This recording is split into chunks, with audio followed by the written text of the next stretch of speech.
ओम शांति। आज की रात है 31 जुलाई 1965।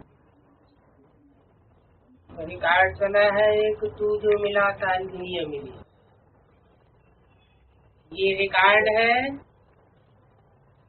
जो बंधन से मुक्त हो संबंध में आते हैं उनके लिए। क्या ज्ञान की इतनी पराकाष्ठा बुद्धि में बैठ जाए कि अपने को आत्मा बंधन से मुक्त समझने लगे और एक ईश्वरीय प्यार के बंधन में आना महसूस करने लगे, तो उसको ऐसे लगता है कि जैसे सारा जहान मिल गया, एक तू नहीं मिला, सब कुछ मिल गया। इस समय तो है माया का बंधन, तो माया बार बार बंधन में बांध लेती है और बार बार जब तक बंधन में बांधती है तो इसको कहा जाता है आसुरी बंधन। ईश्वरीय बंधन और आसुरी बंधन, रूहानी बंधन और देहभान का बंधन। क्या अंतर होता है? ईश्वरीय बंधन और आसुरी बंधन में क्या अंतर होता है? ईश्वरीय बंधन बांधने के लिए पीछे नहीं पड़ता, स्वेच्छा का सौदा है, और आसुरी बंधन बांधने के लिए पीछे पड़ जाता है, जैसे माया पीछे पड़ गई,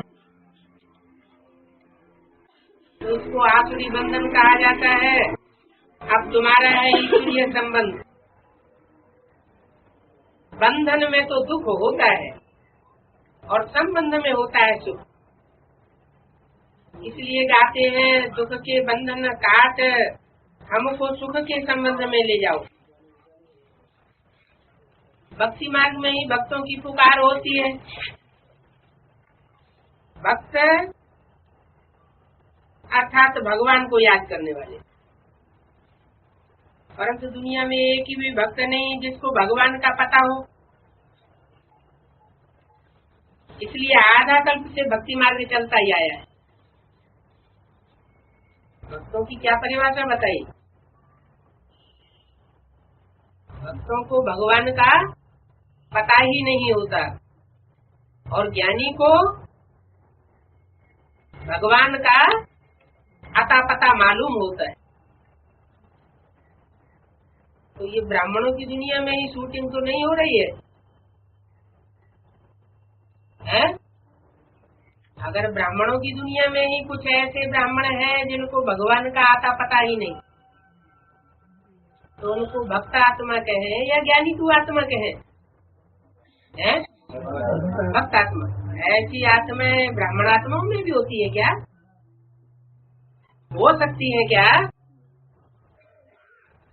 ब्रह्मा की औलाद कहलाने योग्य होती है क्या? ब्रह्मा की औलाद तो कहलाते हैं, लेकिन ब्रह्मा को भी नहीं जानते और ब्रह्मा बाप को भी नहीं जानते और भगवान को भी नहीं जानते। तो एक भी भक्त ऐसा नहीं है जिसको भगवान का पता हो। साधु भी साधना करते हैं भगवान से मिलने के लिए। साधुओं का काम क्या है? साधु शब्द साधना से जुड़ा हुआ है। क्या साधते हैं? इंद्रियों की साधना करते हैं। इंद्रियों को पतित होने से बचाने के लिए, निस्तेज होने से बचाने के लिए साधना करते हैं। साधना इसलिए करते हैं कि ईश्वर को ब्रह्मचर्य से विशेष प्यार है, पवित्रता से विशेष प्यार है। अगर ईश्वर को पवित्रता से प्यार न होता तो भारत देश में नहीं आता। जैसे पवित्रता में ही परमात्मा का प्यार समाया हुआ है, तो साधु साधना करते हैं भगवान से मिलने के लिए कि हमारी भी इंद्रियां सधी रहे, तेज बढ़ता रहे, पवित्रता ऐसी बढ़ जाए कि हम परमात्मा से मिल सके। ये साधना करते हैं परमात्मा से मिलने के लिए। और परमात्मा से मिलने के लिए क्या करना पर जरूरी है? साधना। किसकी साधना? इंद्रियों की साधना।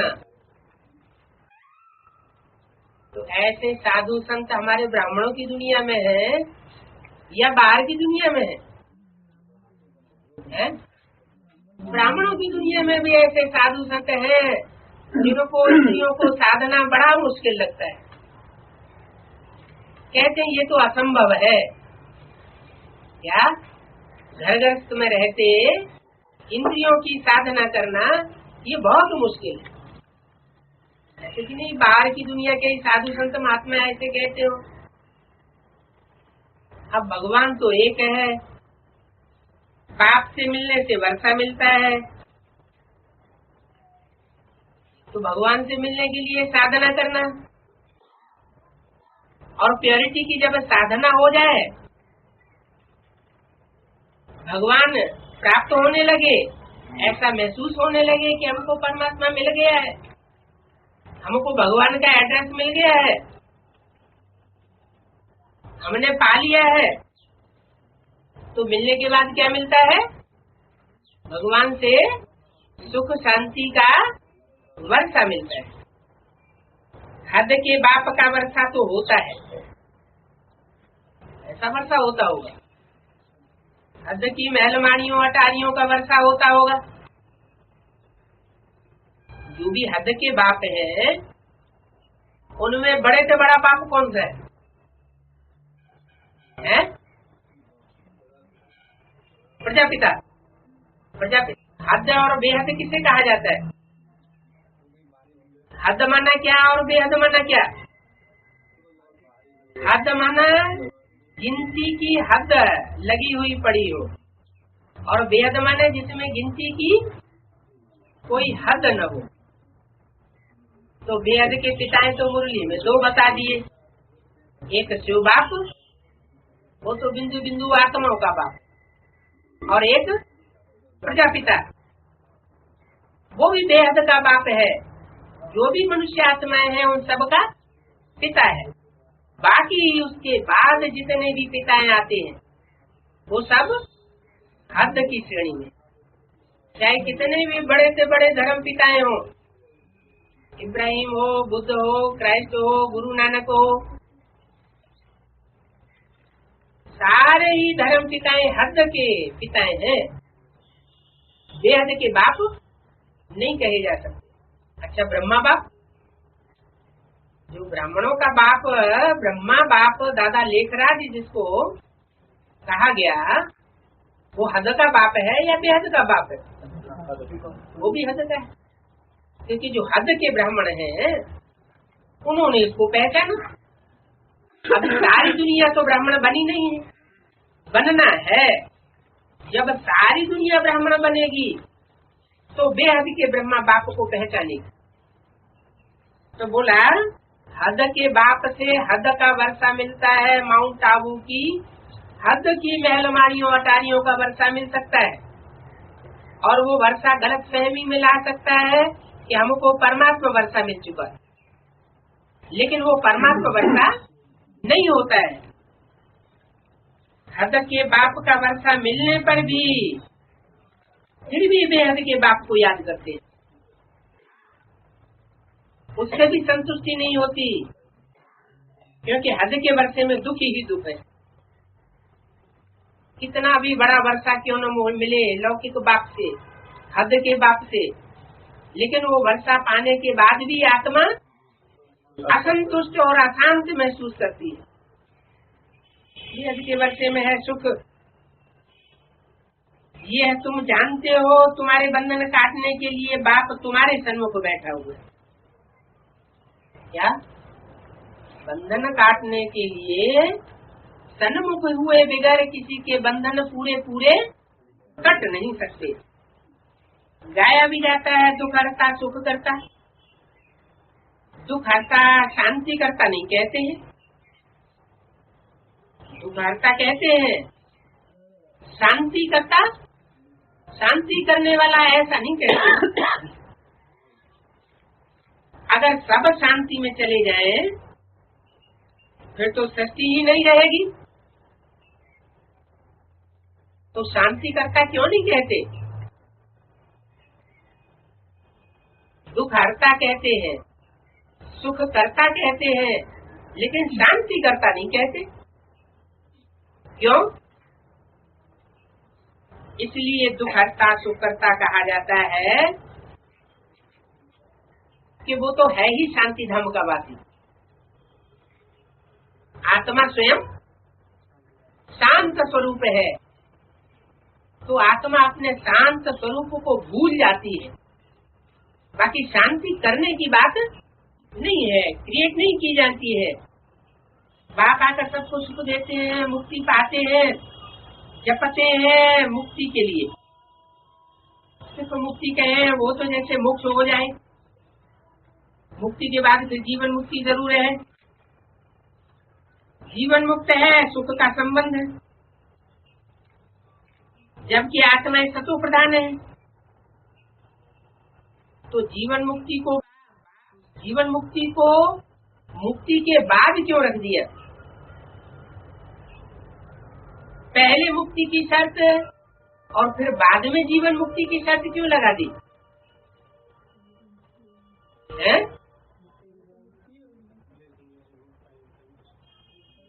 क्यों? क्योंकि हर आत्मा इस दुनिया में पहले शांति चाहती है, दुख दर्दों से मुक्ति चाहती है। ये पहली शर्त है। बुखार आने वाला जिस व्यक्ति को बुखार आ जाए उसको रसगुल्ला अच्छा नहीं लगेगा। वो सुख क्यों नहीं प्राप्त करना चाहता रसगुल्ले का? क्योंकि उसको शरीर में इतना दर्द हो रहा है कि रसगुल्ले का सुख उसको सुख व्यापेगा नहीं। एक तरफ आदमी का हाथ जलता रहे और दूसरे हाथ में उसको कोई रसगुल्ला दे तो क्या करेगा? है? पहले हाथ खींचेगा या रसगुल्ला तो पकड़ेगा? पहले हाथ खींचेगा ना। तो पहली शर्त होती है मुक्ति की, और मुक्ति जब मिल जाए दुख दर्दों से तो अगली बात पैदा होती है कि अब हमें सुख भी मिले। तो बोला यहाँ तुम आए हो दुख के बंधन से छूटने के लिए। कहाँ? यहाँ संगम युग में बाप के सन्मुख तुम आए हो दुख के बंधन से छूटने के लिए।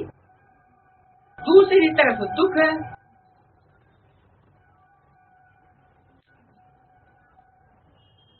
जो दुख है दूसरी तरफ उसके बंधन में जुटते जा रहे हैं। कर्म बंधन के हिसाब को चुकतू करना ही पड़ता है। ऐसे नहीं कि बाप के सन्मुख आ जाने मात्र से ही सारे दुख कट जाएंगे। एक होता है हद का सन्मुख आना और एक होता है बेहद में सन्मुख आना। ये क्या होता है? हद में सन्मुख आना क्या होता है? जैसे अभी सामने बैठे हुए हैं तो क्या कहेंगे? तो हद में तो सब है सन्मुख, लेकिन क्या सब बेहद में भी सन्मुख कहे जाएंगे? कहे जाएंगे? क्यों? है? हाँ, अगर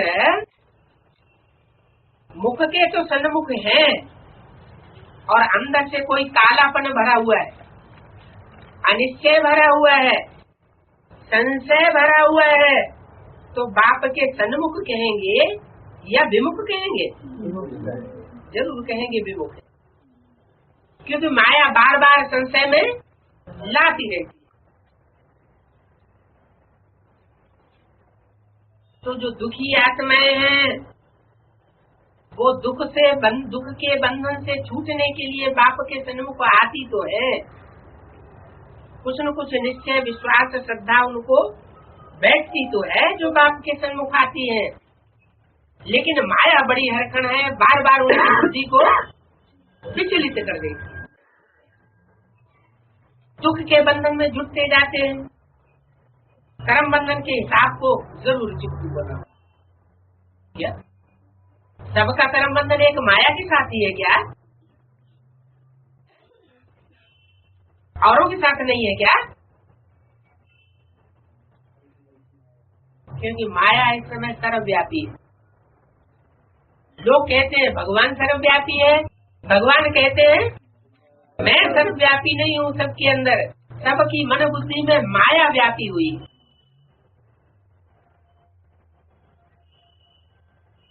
ये देह भान की जो पैदाइश माया है,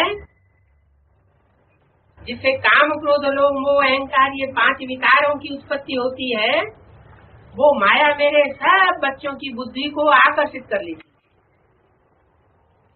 और जब बुद्धि को आकर्षित कर लेती है तो मेरे से विपरीत बनाई देती है, संशय बुद्धि बना देती है। संशय बुद्धि बना करके संशय आत्मा विनश्यति, उनका पद भ्रष्ट कराई देती है। जो वर्षा बच्चों को मिलना चाहिए वो वर्षा ऊंचे से ऊंचा वर्षा पाने नहीं देती। तो ये कर्म बंधन के हिसाब चुकतू करने पड़ते हैं। किसके साथ? माया के साथ। एक माया के साथ ही है सारे कर्म बंधन, एक माया के साथ नहीं है। माया अनेक रूप धारण करने वाली होती है। इसे दिखाते हैं ना कि सीता के सामने रावण किस रूप में गया?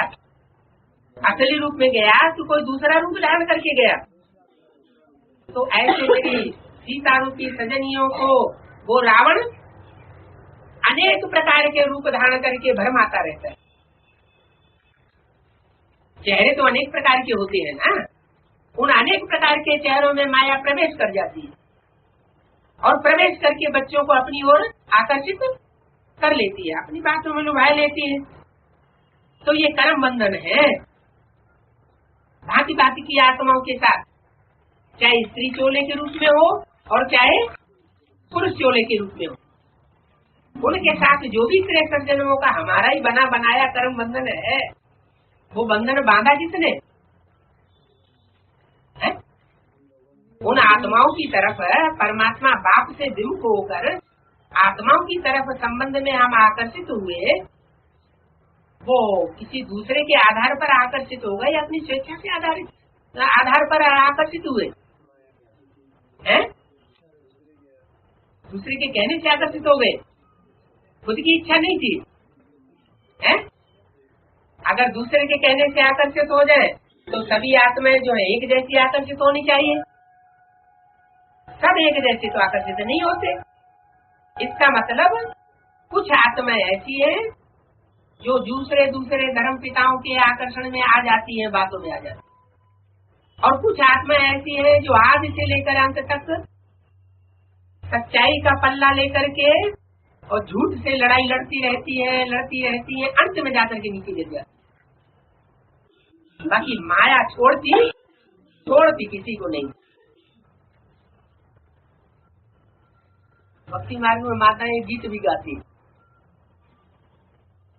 माया नजरिया मारी गई नहीं, ब्रह्मा को मारी, विष्णु को मारी, शंकर की दाढ़ी उखाड़ी गई, माया नजरिया मारी गई।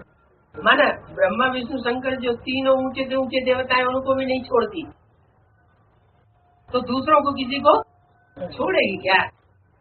तो बोला ये कर्म बंधन के हिसाब किताब है, वो तो सभी आत्माओं को चुकतू करने ही पड़ते हैं। नई दुनिया में तो कोई दुख होता ही नहीं। क्यों? नई दुनिया में कोई दुख इसलिए नहीं होता कि वहाँ रावण माया का राज्य ही हलाक हो जाए। राम का राज्य होता है।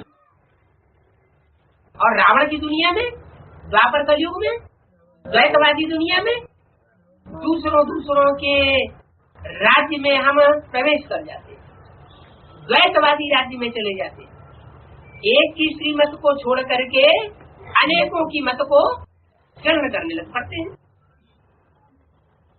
तो पहले जब हम इस दुनिया में आते हैं तो सुख के संबंध में आते। क्या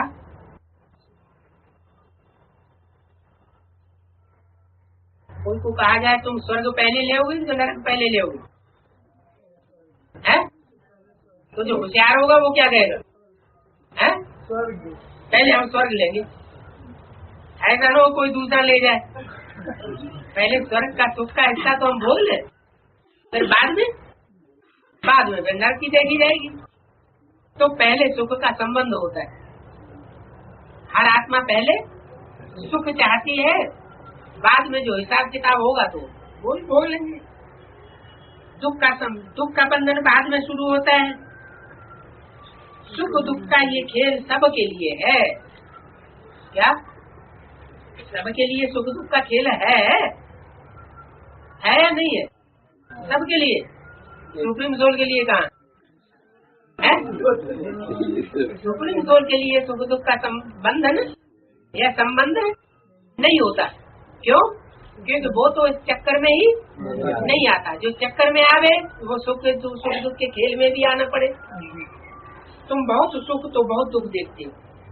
क्या? जिसमें जितनी जाती दुख भोगने की शक्ति होगी उतना ही वो सुख भोगने के लायक बन सकेगा। तो बांधेली माताएं को खूब तालियां बजाएंगी। क्या है? सबसे जाती अभी दुखी कौन हो रही है? बांधेली माताएं। तो बांधेली माताओं को खुश होना चाहिए या दुख होना चाहिए? बहुत खुश होना चाहिए। वाह वाह वाह, खूब पिटाई हुई, खूब हमने आंसू बहाए। लेकिन इतनी खुशी रहती है फिर भूल जाता है? बाप अगर सन्मुख आ जाए बुद्धि में तो वो दुख भूल जाएगा। तुम बहुत दुख देखते हो तो बहुत सुख देखते हो। तो थोड़ा सुख थोड़ा दुख जो देखते हैं वो तो आत्मा मच्छरों में से इस दुनिया में आती है और मच्छरों में से चली जाती। कौन सी आत्मा है? कम जन्म लेने वाली या पूरे 84 जन्म लेने वाली? जो कम जन्म लेने वाली आत्माएं हैं वो तो मक्खी मच्छरों में सल है। उनकी तो गिनती भी बाबा नहीं गिनते। बाबा कितनी आत्माओं की बार बार गिनते हैं? 500 550 करोड़ मनुष्य आत्माएं हैं। बाकी इससे ज्यादा भी है क्या? है। इसलिए कभी कभी बोला है मुरली में 700 करोड़ 750 करोड़ मनुष्य आत्माएं हैं। लेकिन उनको गिनती में ज्यादातर लेते नहीं। क्यों? क्योंकि वो मनन चिंतन करने वाली मनुष्य आत्माएं है ही नहीं। वो मनुष्य की कोटि में नहीं आती।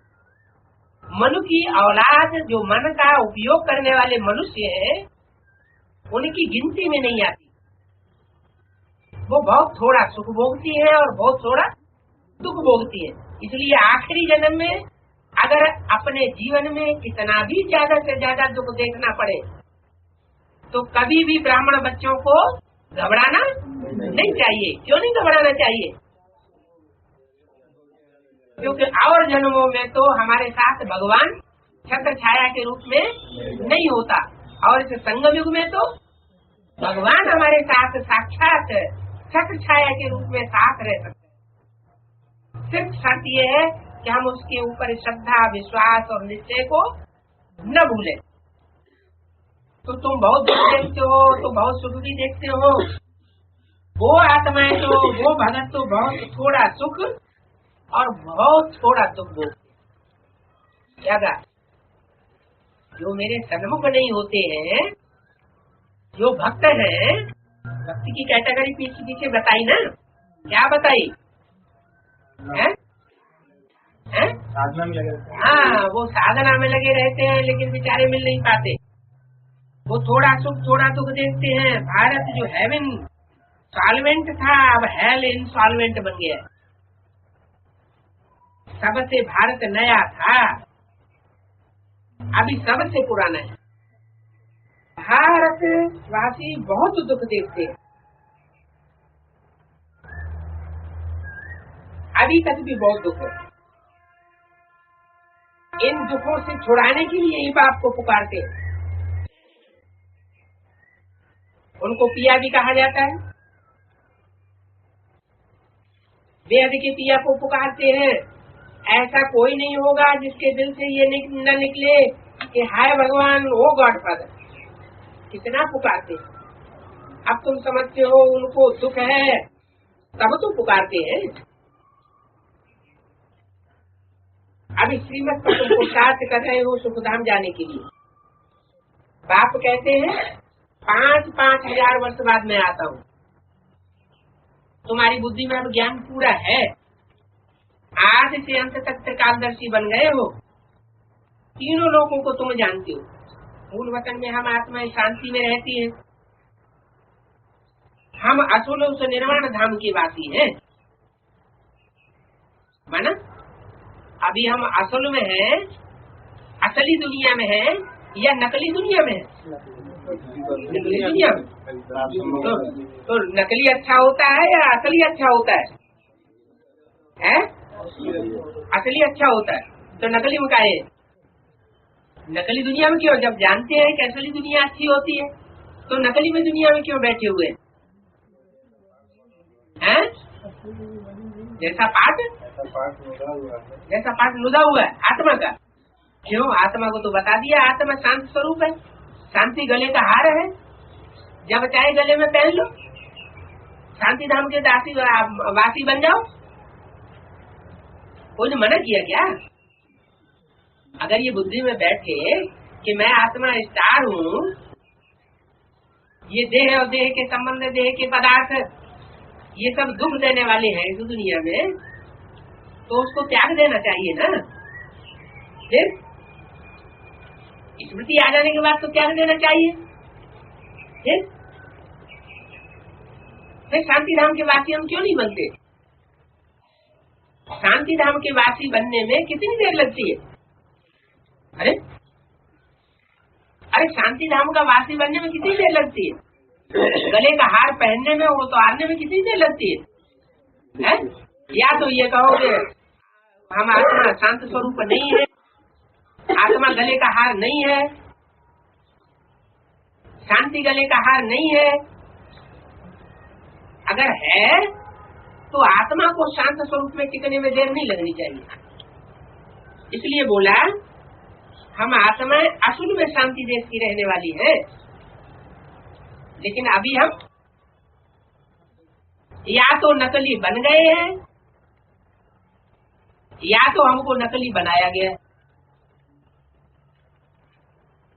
नकली बन गए हैं या नकली बनाया गया है? असली देश में हम क्यों नहीं होने चाहिए? बाप की विस्मृति के कारण।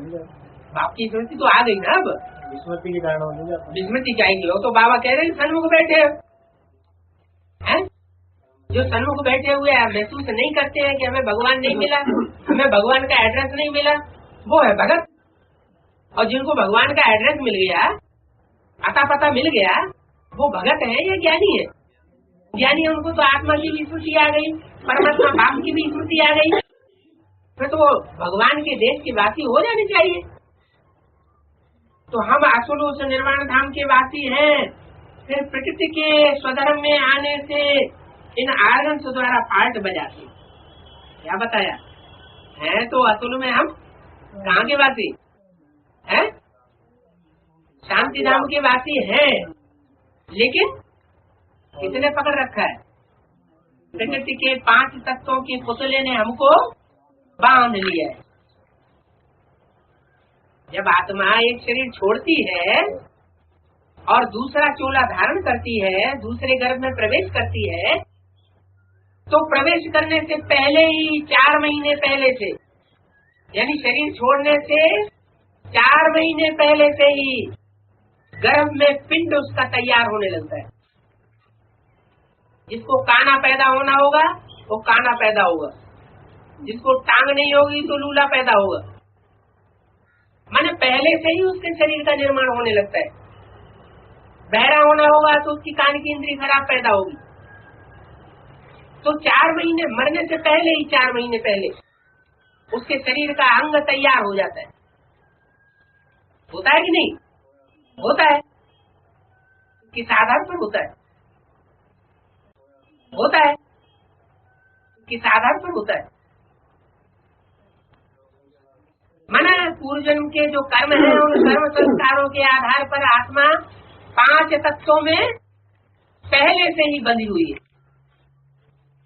तो प्रकृति का बंधन हर आत्मा को लगा हुआ है।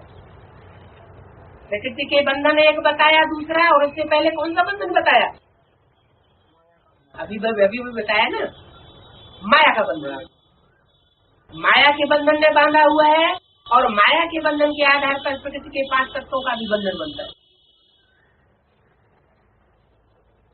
5 प्रकृति के तत्व और 5 माया के शीश, काम क्रोध लोभ मोह अहंकार, ये 10 सिर जो हैं वो हमको अच्छी तरह से बांधे हुए हैं। भले असली में हम शांति धाम के वासी हैं, लेकिन इन 10 के बंधन के कारण हमारी आत्मा कायम है, अशांति है। तो बोला तो प्रकृति के स्वधर्म में आने से इन हार्मोन्स द्वारा हम पार्ट बजा रहे हैं।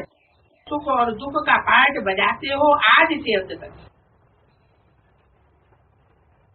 ऐसे नहीं कि प्रकृति हमेशा दुखदायी ही होती है। जब आत्मा शांत स्वरूप होती है, सुख स्वरूप होती है, माया के बंधन से परे होती है, तो प्रकृति के 5 तत्व सुखदायी भी होते हैं। कौन से युगों में? सतयुग और त्रेता आधा कल्प प्रकृति हमको कोई प्रकार का दुख नहीं देती, सुख ही सुख मुहैया होता है। ये शरीर हमको किसी प्रकार से दुख, ये 5 तत्वों का पुतला दुख भी नहीं देता। असल में हम सुखधाम में थे 2500 वर्ष, और फिर जब हम माया के बंधन में बंधते हैं तो प्रकृति भी हमको 5 तत्वों के पुतले में बांधना शुरू कर देती। तो सुख दुख का पाठ बजाते हो आदि से अंत। तुम ऑलराउंड हो, सारे चक्र में तुम्हारा पार्ट है। ये क्या कहा? तुम्हारा माना किसका है? सारे चक्र में माने 84 के चक्र में पूरे 84 जन्म लेने वाले कौन से बच्चे हैं? तुम्हारा माना तुम्हारा पार्ट है, उनका पार्ट नहीं है। उन भक्तों का, उनको तो एड्रेस का ही पता नहीं। तुमको एड्रेस का पता है तो तुम सन्मुख आ जाते हो। तो जो सन्मुख आ जाते हैं उन 9,16,108 का पार्ट कैसा है? पूरे 84 जन्म लेने का पार्ट। तुम ही 84 जन्म लेते हो, बाकी वैरायटी तो ढेर है। 84 जन्म तो लेते हो, लेकिन तुम्हारे में भी वैरायटी है। क्या? मुख्य 2 प्रकार के हैं। एक तो नई सृष्टि में जन्म लेने वाले हैं 4.5 लाख, और दूसरी वैरायटी किसकी है? जन्म देने वालों की है 4.5 लाख। ये मुख्य 2 वैरायटी है, और फिर इनकी वैरायटी निकालो तो और ढेर सारी वैरायटी। जन्म देने वालों की भी ढेर वैरायटी और जन्म लेने वालों की भी ढेर वैरायटी।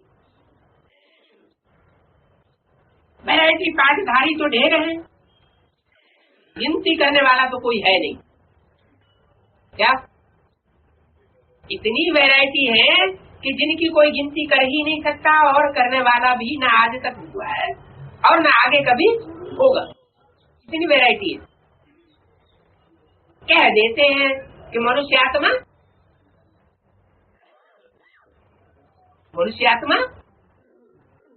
अरे कितनी योनियों में जाती है? 84 लाख योनियों में जाती है। माने मनुष्य आत्मा 84 लाख योनियों जैसे पार्ट बजाती है। क्या? कोई तो सुअर और भैंसे की तरह भी पार्ट बजाने वाले हर समय कीचड़ में लौटते ही रहते हैं। कोई कुत्ते की तरह कामी पार्ट बजाने वाले हैं, कोई बिल्लों की तरह लड़ाई लड़ने वाले हैं। तो इससे साबित क्या हुआ कि जैसे वैरायटी 84 लाख योनियां हैं, वैसे मनुष्य आत्माएं भी 84 लाख योनियों के मिसल पार्ट बजाने वाले वैरायटी पार्टधारी हैं।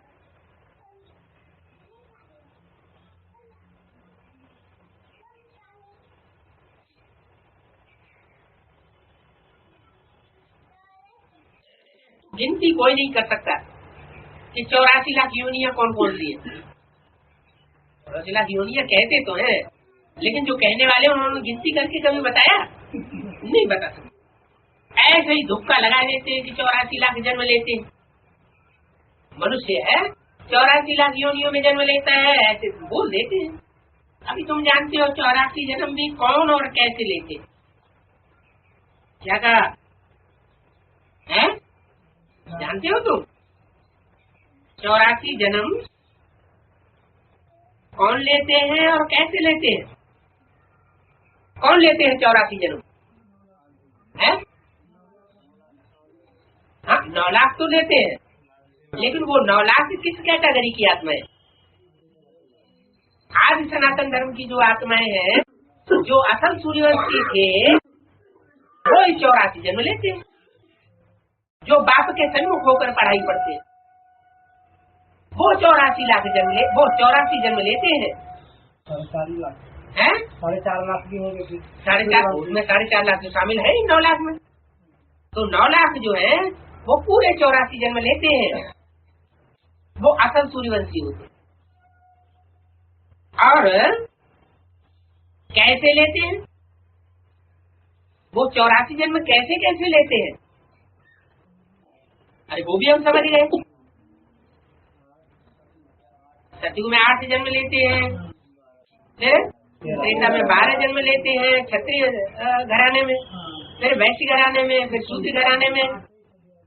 तो सिख लोग या आर्य समाजी बौद्ध आदि ये 84 जन्म नहीं लेंगे। क्या बताया?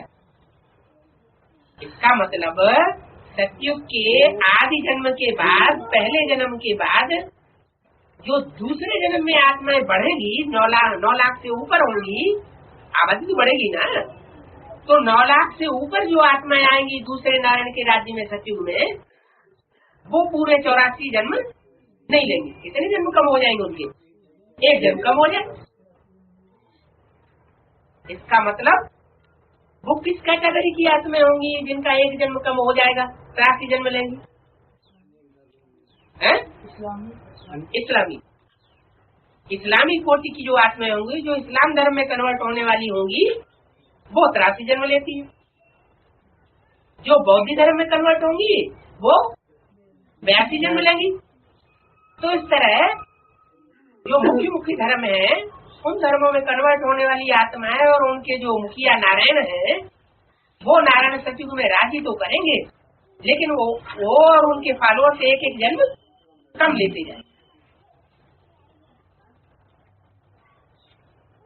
तो 84 जन्म तो पूरे तुम्हारे हैं और तुम बाप को पूरा पूरा जानते हो। क्या तुम बाप को पूरा जानते हो और दूसरे धर्म वाले पूरा नहीं जानते? इसलिए लिखते हो गीता का भगवान कौन? क्या कहा? ये प्रश्न तुम्हारी बुद्धि में बार बार पैदा होगा। क्या गीता का भगवान आखिर निराकार शिव बाबा है या साकार श्री कृष्ण है? तुम्हारी बुद्धि चलेगी इस बात की गहराई में जाने की। और जो दूसरे धर्म में कन्वर्ट होने वाले होंगे, उनकी बुद्धि में ये बात नहीं चलेगी। तुम्हारी बुद्धि में क्या गहराई चल रही है? बुद्धि में आया कभी गीता का भगवान कौन है? शिव बाबा। और उन ब्रह्मा कुमार कुमारियों की बुद्धि में नहीं आता है?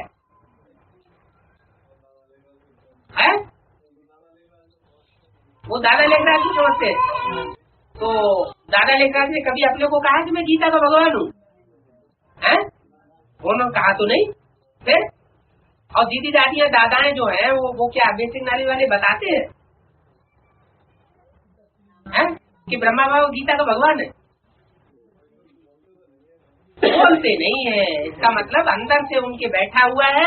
एक सृष्टि पर अगर कोई साकार में गीता का भगवान है, गीता का अथॉरिटी बनने वाला है, तो सिर्फ एक दादा लेखराज ब्रह्मा उर्फ कृष्ण की सूल है जो गीता की अथॉरिटी है। इससे ऊपर कोई साकार में कोई व्यक्ति न हुआ है और न कोई साकार में होने वाला। तो तुम लिखते हो गीता का भगवान कौन है? तुम क्या लिखते हो? चलो वो अंदर से तो जानते हैं, लेकिन ऊपर से नहीं मानते।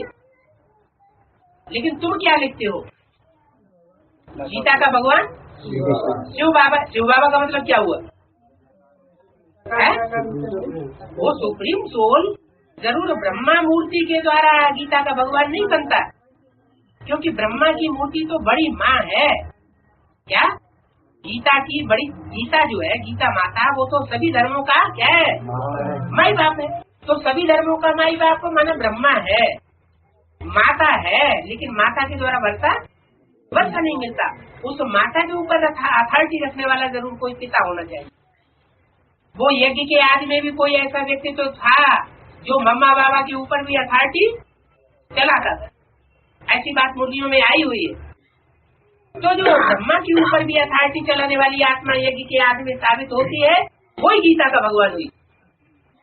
जो आदि में था गीता का भगवान, वही अंत में भी जरूर साबित हो जाएगा। तो ये बात तुम लिखते हो और तुमको ही साबित करनी है।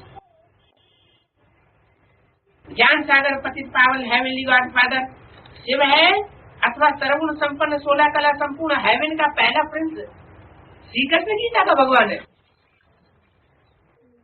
पहले गीता है या पहले कृष्ण है या पहले कृष्ण का रचयिता उसका बाप है? पहले बाप है, पहले माता है या पहले बच्चा है? पहले बाप होना चाहिए, फिर बाप माँ को क्रिएट करता है, माँ को अडॉप्ट करता है, फिर उसके बाद बच्चे की पैदाइश होती है। ऐसे थोड़े ही कि बच्चे को गीता का भगवान बना दिया, माता का पति बना दिया जाए, तो बहुत भारी गलती हो गई। ये पहली तो बहुत सहज भी है, लेकिन सहज किन के लिए है? ये पहली बड़ी सहज है, लेकिन सहज किन के लिए और कठिन किन के लिए? जिन आत्माओं ने अनेक जन्मों में सहज सहज श्रीमत के अनुकूल कर्म किए हैं, दूसरों को दुख नहीं दिया है, उनके लिए सहज है। और जिन्होंने आसुरी कर्म किए हैं, श्रीमत के बरखिलाफ कर्म किए हैं और अभी भी शूटिंग कर रहे हैं, उनके लिए बहुत कठिन। उनके लिए सहज राजयोग भी नहीं है, उनके लिए सहज राजयोग भी कठिन योग हो जाता है। तो वो है हेवनली गॉड फादर, हेवन का रचयिता, और वो है हेवन का स्वयं प्रिंस, प्रिय रचना। वो निराकार और वो साकार। अब दोनों में भगवान कौन? रचयिता की तो महिमा ही न्यारी है। क्या महिमा न्यारी है? निराकारी, निर्विकारी, निरहंकारी। क्या इसकी महिमा क्या है? निराकारी है, निर्विकारी है, निरहंकारी है। कृष्ण के लिए ये महिमा देंगे?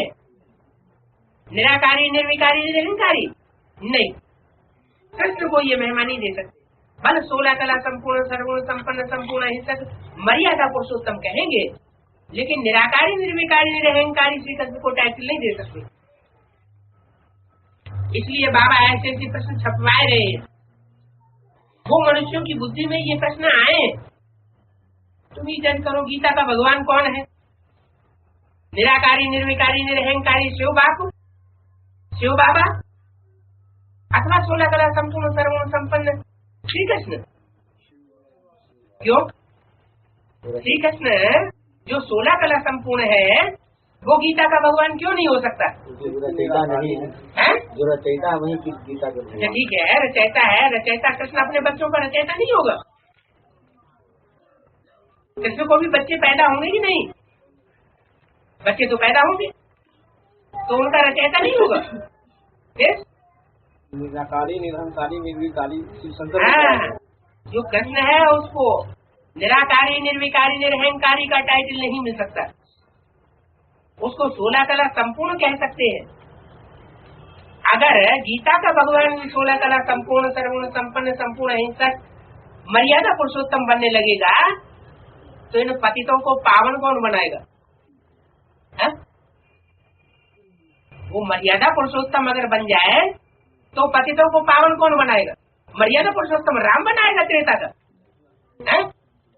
जो मर्यादा पुरुषोत्तम है वो तो पतितों को पावन नहीं, उसको तो अनेकों से संपर्क में आना पड़े, संबंध में आना पड़े। अगर संबंध में नहीं आता है तो पतितों को पावन भी नहीं बना सकता। 16 कला संपूर्ण, अगर भगवान भी 16 कला संपूर्ण बन जाए तो जो कलाहीन आज के ये राक्षस संप्रदाय है इनको कंट्रोल कौन करेगा? वो भी सर्वगुण संपन्न बन जाए गीता का भगवान, तो गीता के ज्ञान से तो इस दुनिया का विनाश होता है, महाभारत युद्ध होता है, इन असुरों का विनाश कैसे होगा? तो ये जरूरी है कि गीता का भगवान न ब्राह्मण बनता है न देवता बनता है।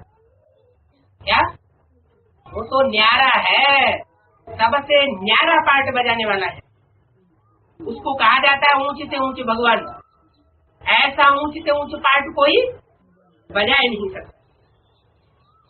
तो पूछो उन लोगों से, तुम जज करो कि गीता का भगवान कौन है?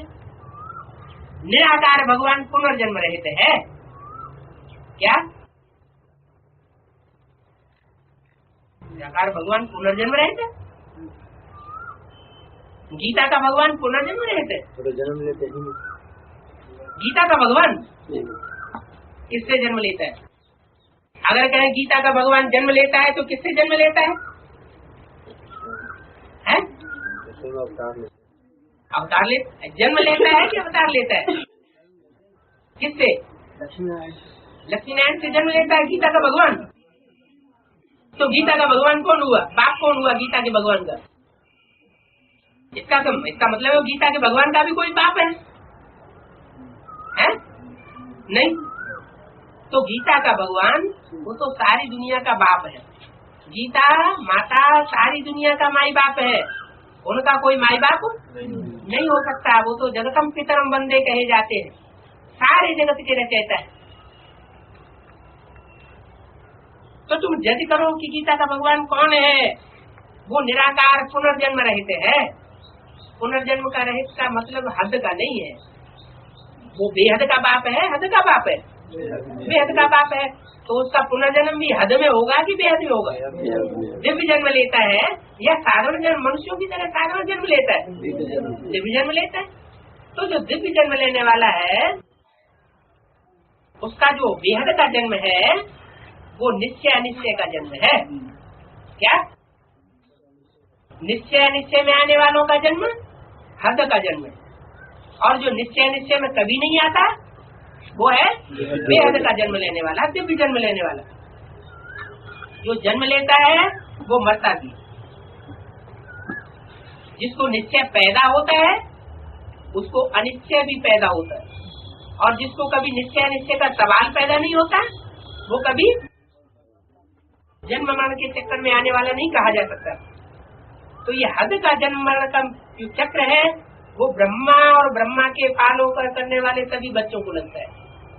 जो भी ब्राह्मण बनते हैं उनके पीछे माया पड़ती है, लेकिन जो ब्रह्मा का भी रचयिता बाप है उसका माया कुछ भी बिगाड़ नहीं सकती। तो निराकार भगवान पुनर्जन्म रहते हैं और फिर हेवन की स्थापना करने वाला है। जो पुनर्जन्म रहते हैं वही हेवन की स्थापना कर सकता है। जो जन्म मरण के चक्र में आने वाला है, निश्चय अनिश्चय के चक्र में आने वाला है, वो कभी भी स्वर्ग की स्थापना नहीं कर सकता। तो तथाकथित ब्रह्मा कुमार कुमारियां ये झूठी बात कहते हैं कि ब्रह्मा के द्वारा स्वर्ग की स्थापना होती है। ब्रह्मा के द्वारा कभी भी स्वर्ग की स्थापना नहीं होती, बल्कि ब्रह्मा की सोल के द्वारा परमपिता परमात्मा स्वर्ग का उद्घाटन कराते हैं। कराने वाला फिर भी परमपिता परमात्मा स्वयं है। अगर ब्रह्मा भी उस निराकारी निर्विकारी निरहंकारी के कंट्रोल में नहीं होगा, अपनी मनमत पर चलने वाला होगा या बच्चों के मोह में आकर के बच्चों के प्रभाव में आने वाला होगा, तो वो भी स्वर्ग की स्थापना नहीं कर सकता। तो बाप समझाते हैं तुम सो लक्ष्मी नारायण थे, फिर 84 जन्म लिए, अब फिर तुम सो लक्ष्मी नारायण बनते हो। सहज राजयोग सिखाने वाला है ही एक बाप। क्या बाकी सब क्या कर देते हैं? सहज को कठिन कर देते हैं।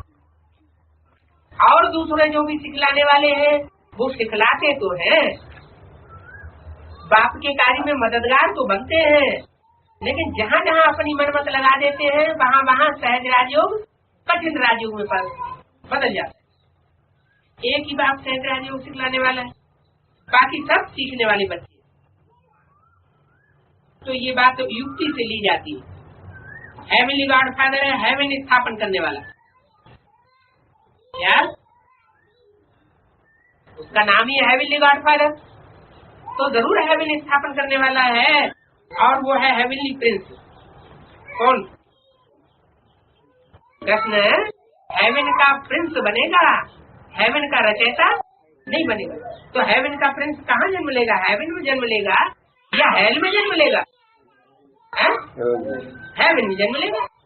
तो जन्म लेगा तो जन्म लेने वाला पहले हुआ या जन्म लेने वाले ने जहाँ जन्म लिया वो स्थान पहले हुआ, वो वातावरण पहले हुआ? पहले तो स्थान और वातावरण और व्यक्तियों का संगठन पहले तैयार करना पड़ेगा। तो उस वायुमंडल को तैयार करने वाला, उस यूनिटी को, संगठन को तैयार करने वाला वो कौन? वो तो जरूर पहले होना चाहिए। रचयिता पहले होना चाहिए और रचना बाद में होनी चाहिए। तो बेहद के बाप से बेहद सुख का वर्षा लेने वाला कृष्ण है।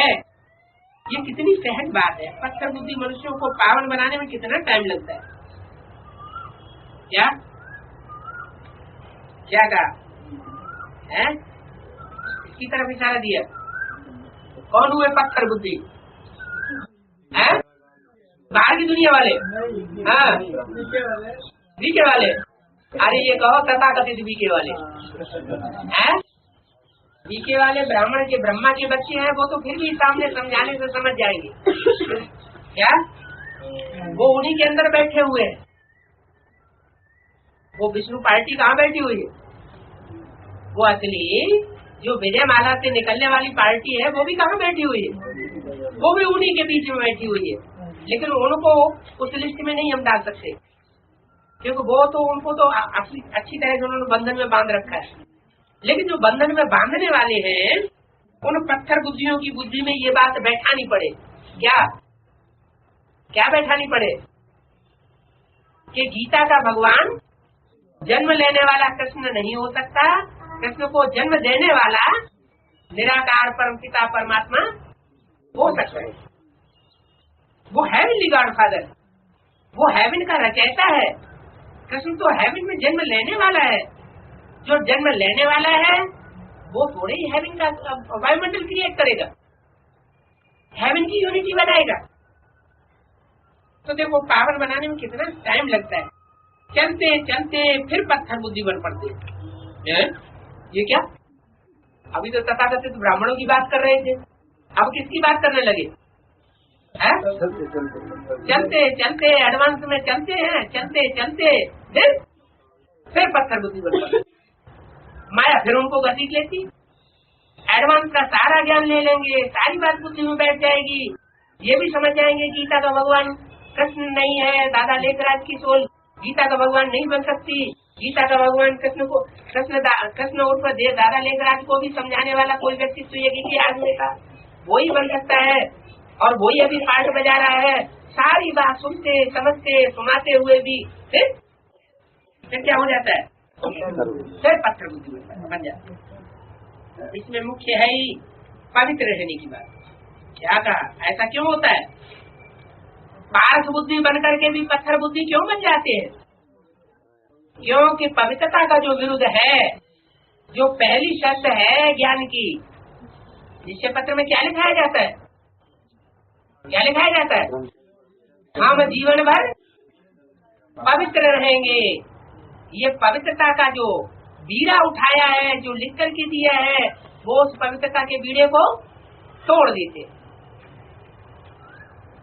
तो ये मुख्य बात का जो प्रतिज्ञा है, असली प्रतिज्ञा जब तोड़ देते हैं तो माया भी अच्छी तरह से पकड़ती है। जितने भी पावन बुद्धि बने हुए हो, फिर उनको माया पत्थर बुद्धि बना दे। एक से बुद्धि योग लगाना पड़े। क्या अपवित्र बनते हैं माने व्यभिचारी बने। बुद्धि कहीं न कहीं दूसरी तरफ लटक गई, एक बाप को छोड़ दिया, दूसरों में बुद्धि लगाई तो अपवित्र बन पड़ते। घर बार नहीं छोड़ना है, वो तो हद के सन्यासी छोड़ते हैं। क्या कहा? एक से बुद्धि योग लगाना ये तो शर्त है, लेकिन इसके लिए ये कोई जरूरी नहीं है कि कोई अपना घर से छोड़ करके बाहर चला जाए, जंगल में चला जाए या कहीं दूसरी ओर चला जाए। नहीं, अपने घरगस्थ में रहते हुए भी बाप तो ऐसा रास्ता बताते हैं कि सहज रीत से तुम पवित्रता को धारण कर सको। एक से बुद्धि योग लगाने, इसमें छोड़ने की बात ही नहीं, घर बार छोड़ने की बात ही नहीं पैदा होती। वो तो हद के सन्यासी छोड़ते हैं, तो बेहद के सन्यासी, हद के सन्यासी बेहद के सन्यासी में क्या अंतर बताया है? हद के सन्यासी क्या करते हैं? वो जो स्थूल घरगाट है वो छोड़ के भागते, और बेहद के सन्यासी स्थूल घरगाट को छोड़ने की बात नहीं है। कह रहे स्थूल घरगाट को छोड़ने की बात नहीं है, बीवी बाल बच्चों को छोड़ने की बात नहीं है। क्या छोड़ने की बात है? उनमें जो बुद्धि का ममत्व लगा हुआ है, जो लगाव लगा हुआ है, उस लगाव को छोड़ने की बात, अटैचमेंट को छोड़ने की बात है। बाकी रहना उन्हीं के साथ है। क्या जीवन के सारे क्रियाकलाप उनके साथ निर्वहन करने हैं, लेकिन बुद्धियों को पलटाना, तो वो है बेहद का संन्यास। वो फिर भी रहते तो पुरानी दुनिया में ही। हद का संन्यास करने वाले भी कहाँ रहते? रहते तो पुरानी दुनिया में। सबको पुरानी सारी दुनिया को भूलना। जब बाप के घर में शांति धाम में जाना है, अशुद्ध देश के वासी बनना है, तो इस पुरानी दुनिया को तो भूलना पड़े। 31 जुलाई सन 65 की वाणी का दूसरा दिन, हमको हद और बेहद से पार जाना है। हद की दुनिया से भी पार जाना है और बेहद की दुनिया से भी पार, शांति धाम में जाना है। वहाँ तो शांति ही शांति है, बाकी हद और बेहद का सुख यहाँ है। सूक्ष्म वतन में भी हद का और बेहद का सुख नहीं होता, शांति धाम में भी बेहद का सुख नहीं होता, सिर्फ वहाँ शांति होती है।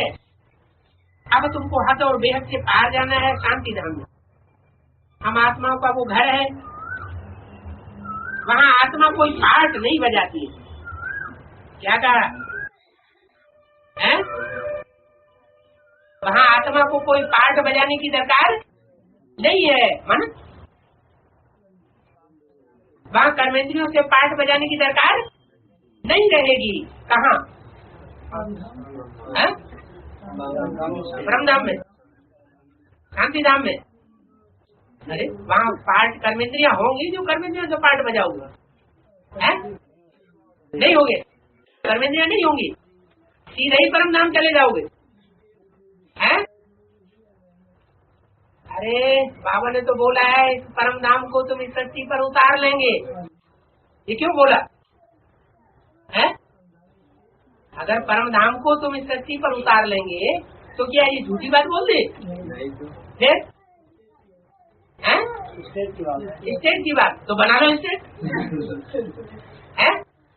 स्टेट की बात नहीं है। चलो, किसी की बुद्धि में नहीं आ रहा है? कभी आ तो गई नीचे, परमात्मा भी नीचे आ गए। अब तो मक्खी मच्छर ऊपर रह गए। मक्खी मच्छरों की तो बात ही छोड़ दो, वो तो आते ही जाते रहते हैं। हाँ, फिर अगली बुद्धि बताएंगे।